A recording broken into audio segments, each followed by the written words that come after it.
Be sure to read and follow the safety guidelines to protect your computer from potential damage and ensure your personal safety.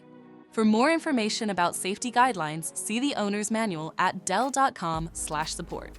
Before you begin, turn off the computer and disconnect all the attached peripherals.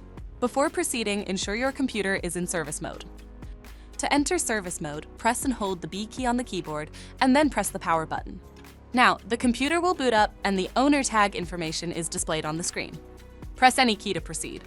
The computer will emit 3 short beeps and shut down, indicating it has entered the service mode. Loosen the captive screws holding the base cover in place. Using a plastic scribe, pry the base cover from the palm rest assembly, starting at the top edge and working your way around to release it from all sides. Now, lift the base cover from the palm rest assembly. If your computer is unable to enter service mode, disconnect the battery cable from the system board. Identify the solid-state drive and remove the screw securing it. Lift the drive out of the system.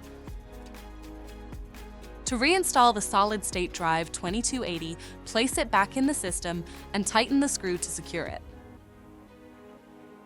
If the battery cable was disconnected earlier, make sure to reconnect it to the system board. Next, align the base cover with the palm rest assembly and gently place it into position.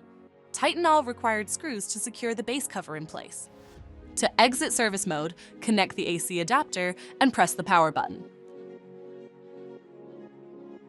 For more information about your Dell system, visit dell.com/support.